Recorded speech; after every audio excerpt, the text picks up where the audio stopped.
All right, so today we're going to talk about the double displacement reaction between magnesium sulfate and sodium carbonate. As you can see, that's already started here.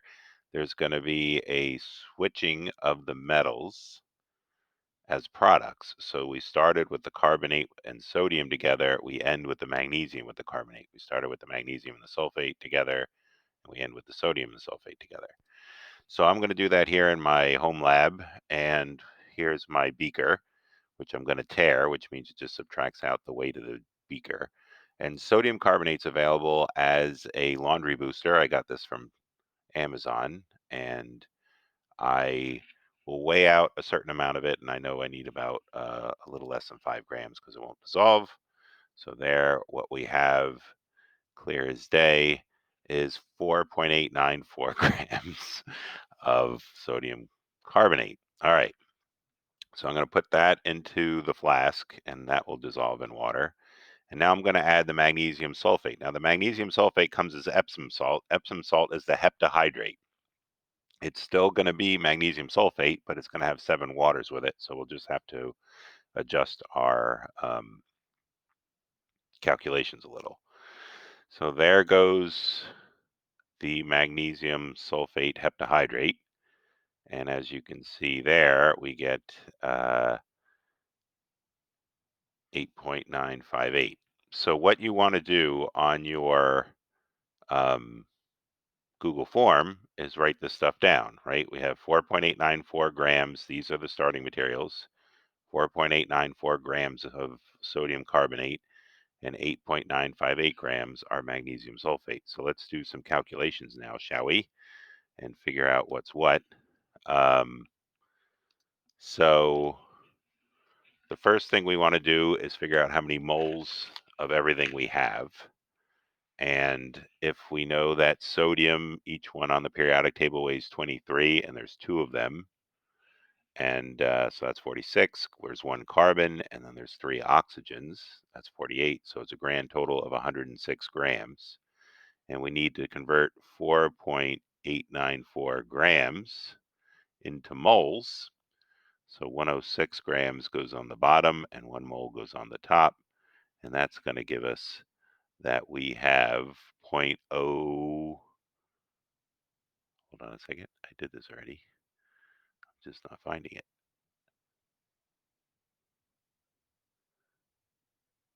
0.0461.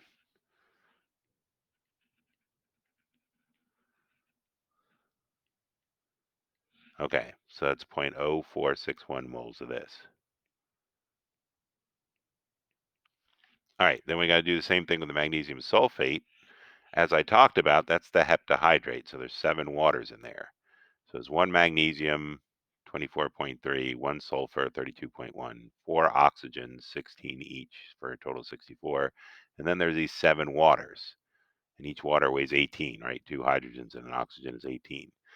So we're going to take our 8.958 grams of magnesium sulfate heptahydrate and divide by 246.4 grams in 1 mole to figure out how many moles of that we have. And that turns out to be 0.0364. All right, so we have 0.0364 moles of this, and we have 0.0461. So we have 0.0461 and 0.0364. So which is going to be our limiting reactant? Well, since everything here is 1 to 1 to 1 to 1, our limiting reactant is the one we literally have the fewer moles of. So that would be the magnesium sulfate. So let's figure out how much products we're going to get. So if we have 0.0364 moles of magnesium sulfate, and for every 1 mole of magnesium sulfate, we're anticipating 1 mole of magnesium carbonate, then that means we're expecting 0.0364 moles of magnesium carbonate. All right, so let's get back into our um, video. So then we get back into our video, and we're going to dissolve both of these in water so that everything is aqueous. Okay, so the sodium carbonate goes into water, as does the Epsom salt, the magnesium sulfate heptahydrate. And it's going to take some stirring and some mixing to get this all dissolved, which I'm going to do here. So the heptahydrate goes in, the sodium carbonate goes in. It's going to take a minute. And you'll see that, the sodium carbonate was being frustrating. So the little chunk of sodium carbonate that doesn't go away, it would be helpful, as we learned with the reactions, that if I increase the surface area, then more water can get to it and more able to dissolve or react. That's not that saying dissolving is reacting, just those both work for the same reason. So I will crush this up here with a little bit of a wooden spoon, that last little piece that won't go away. And that's going to help me dissolve it because I'm increasing the surface area so more water can get to it and dissolve it. And that's similar to why having greater surface area will allow things to react better, is because there's more chemical to reach the stuff. All right, so here we have two clear reactions, or two clear solutions. Here is my magnesium sulfate, and here's my sodium carbonate. Now look what happens when they come together and switch their partners. All right, when they switch their partners, a solid forms. And so let's talk about that for a minute.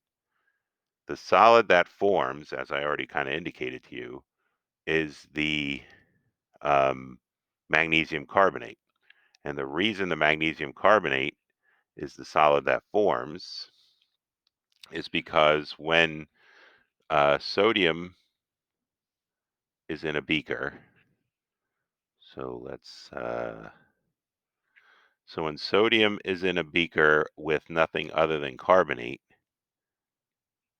they're fine. They separate and they become aqueous in water. And when you put magnesium in a beaker with sulfate, they're fine. They stay dissolved in water. The problem is when you put them all together into the same beaker, then the magnesium and the carbonate can find each other. And they find each other like two rivals who just cannot stand each other and get into each other's face and all that.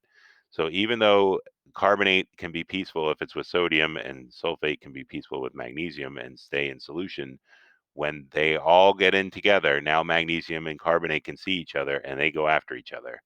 And because of that, they crash out of solution. So what we have here is a solid forming, whereas everything else remains aqueous. AQ and AQ. All right. So that's magnesium and carbonate found each other, and they come crashing out of solution. I thought it said get rid of it. Get rid of it. There we go. All right. So they come crashing out of solution. And then what I'm going to do is filter off that solid. So here is a little situation I have. I hook this up to a vacuum, and we put a little water on there so we get a good suction going. And I'm going to pour out my solid into the filter. And as you can see, the liquid comes through and the solid stays behind in the filter, right? So the white solid is staying on the filter paper, which hopefully you can see there. See how these holes get covered up with the solid, and then the liquid comes down at the bottom. So after a while of that, that takes a lot longer than I wanted it to, but it's okay. It's better than watching some other YouTube video, right, kids?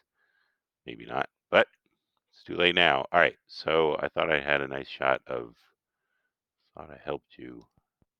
All right, so there, you pour it all in there, and then if you take a step back, oh yeah, you rinse. That's nice. See how you rinse all the solid? There you go. Pour all that water in there. And then as you take a step back, you can see all the water coming through. So the water is being pulled by the vacuum into there. All right. So then what I'm going to do is, it's still going to be sort of sludgy.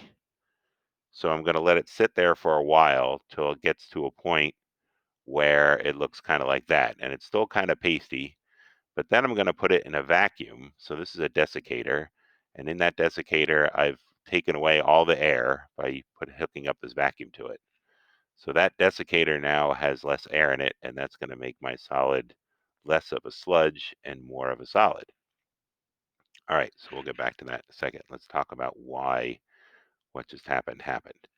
All right, so the reason why a vacuum will reduce the boiling point of a liquid like water. So if you have a jar full of water, the reason the water can't boil is because they're stuck to each other a little bit, right? We talked about how the polar bond between the positive hydrogens and the negative oxygen make them stick. And then, so there's reasons why they want to stay together. But the other reason they can't leave is because oxygen and nitrogen in the air are forming a sort of barrier that they have to overcome. So here's the water, and then in the air, we have our oxygen molecules, right, O2, bouncing around, and we have our nitrogen molecules, N2, bouncing around. And because of that, they're sort of holding back the water from leaving. So what I've been able to do here with a vacuum is remove these hindrances. I was able to be like, all right, well, let's take some of that air away. Now, when the water can get out of the liquid phase, there's nothing holding it back from becoming a gas because that air is not there anymore. So that's why, if you've ever heard about things like at the top of a mountain, you have to cook things longer because at the top of the mountain, water boils at, say, 80 degrees Celsius, maybe not even that. It's probably more like 90. And then at the bottom of the mountain, it boils at 100 degrees Celsius. That's because there's a lot less air getting in the way of the water on the top of the mountain than there is. So think about, right? There's a column of air above us. So at the top of the mountain, there's not as much of a column of air as there is at the bottom of the mountain. All right. So because of that, I was able to boil the water to some extent in my thing and turn it into this, right? Turn it into this solid. But as you can see, it's not all a great solid. As I wipe it off here, you can see it's still kind of a pasty. And what I've made here, by the way, this is rosin. So if you're a rock climber or a baseball player, you ever seen the rosin bag, or gymnastics or whatever, um, this is the stuff you put on your hands. And you know for a fact it's not a liquidy goo like that, right? It's more of a solid. So when I weigh this out, I'm not getting the weight of just my stuff. So let's get into our percent yield now. So if we're looking at percent yield, we know 0.0364 moles of magnesium carbonate is expected. So we are expecting 0.0364 moles of magnesium carbonate. So how many grams is that? Well, if you add up carbonate, 24.3 plus 12 plus 3 oxygens is 48. That's 84.3 grams in 1 mole. And so when you multiply that, you get, we're expecting 3.06 grams. So we're expecting 3.06 grams of this stuff. Now, let's see what happens if we're expecting 3.06 grams. Then, Mr. Roach, why is it when you weigh that stuff, we get, there I'm tearing the flask, a whopping, here it comes. Look at that lighting, kids. Isn't that great? The blinding light, symbolic of the knowledge you're getting. It's blinding how much knowledge you're getting. Actually, it's just terrible. I'm not a good, well, I'm using like an iPhone 8 here. So anyway, all right. So after I throw some of the stuff I spilled, and this is exactly how you do it if you're a chemist, you stick it to your finger and put it in there. Not really, of course. Now we get 9.820 grams. So kids, 9.820 grams. We are expecting 3.06 and we got 9.80. So remember, 9 point, what did we get? 9.82. So remember that percent yield is what you got divided by what you expect. And what we learned is we expected 3.06. That's what we calculated. Our expected was 3.06 grams. What we got was the 9.82 grams. And when you divide those two, you get a percent yield. Check this out. You get a percent yield of 321% yield. So we made material. What the heck? I thought matter couldn't be created or destroyed. So as I was talking about, that water was sticking to our product. And any of you who've used rosin before know it's not sort of a sticky solid, it's a very powdery solid. And in fact, after evaporating it more overnight, here it is, I got it down to 5.192. So it's still too much, but it lost 4 grams of water by keeping it on the vacuum overnight. And then basically I ran out of time. So if I kept that on the vacuum, it would have gotten down closer to the 3.06. But it's so there's still a lot of water in here plus product. And we assume when we do these calculations that all we have is we assume that's only product, not water. And so that's why we got a bigger yield than we should have. All right, so you should be able to fill out your Google form. I think I've answered every question. By the way, this funnel was ginormous. Oh, it's not a picture here.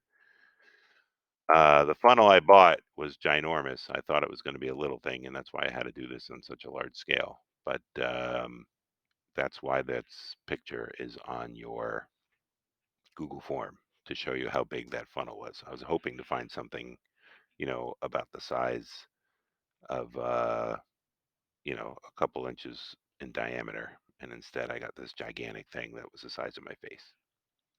Okay, that's all I got to tell you. Enjoy the rest of your day.